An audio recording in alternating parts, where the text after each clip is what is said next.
Megan Hicks of I Run Far, and I'm with Katie Schide. She was the second place finisher at the 2019 Madeira Island Ultra-Trail. Congratulations, Katie. Thanks, Megan. Can you tell me what you're wearing right now?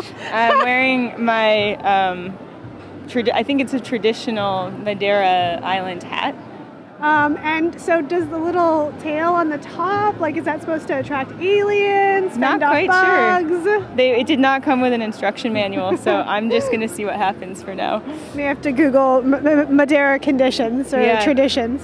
I think I'll have to look into it a bit more. Okay, you had a great race yesterday. How are you feeling about it right now?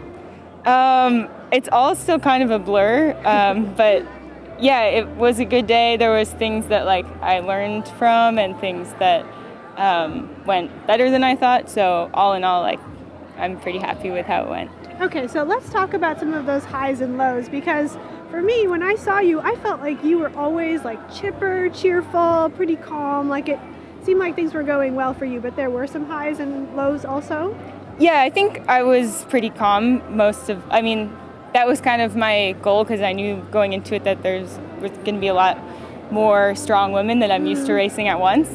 So kind of my goal was to just manage the race and try to feel like I could control myself and see what other people were doing, but also not get too sucked into what other people were doing, because I knew it was going to be really fast and furious from the beginning. And it really was fast and furious. Yeah, definitely. The girls we were all passing each other and leapfrogging for a while, and then before it really settled down.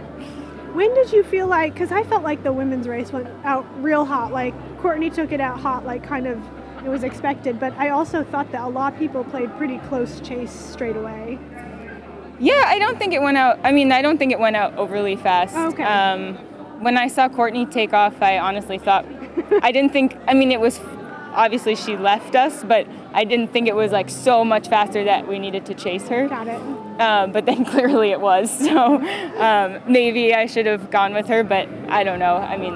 I don't have much experience running at night, so I wanted to see how that went and kind of deal with that as it came. So a 15-hour and 45-minute day, night and then day.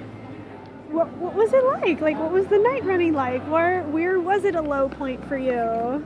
Can you take us to a couple places out there?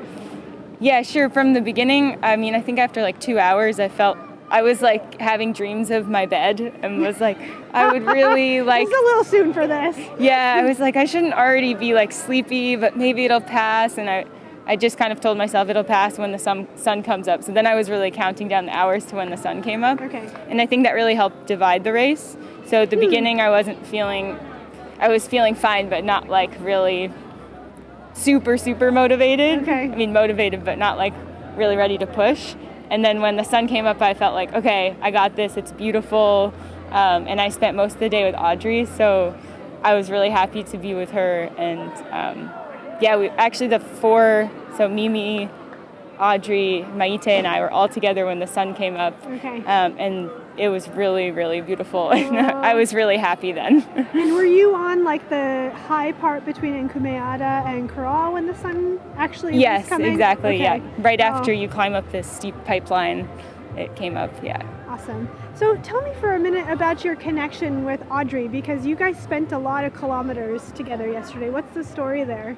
So Audrey and I actually first met on Madeira Island last year during the 85K, which we actually didn't run any of it together. She went out ahead of me, and then I passed. We didn't actually share any of the race, but we met at the race, and then this year I invited her to run the 1-in-1, which is a partner race that my boyfriend and I are helping organize on the French Riviera.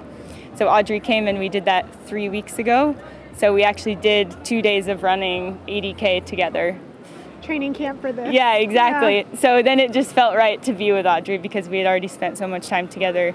And I know a lot of our paces match, and she's also really good at runnable climbs. And that's something that I'm trying to work on more. Oh, okay. So in those types of places, I would just stay behind her and just say, just hold on, I know I can make it. And then sometimes I would go in front on different sections. So I felt like we really worked together a lot. Awesome.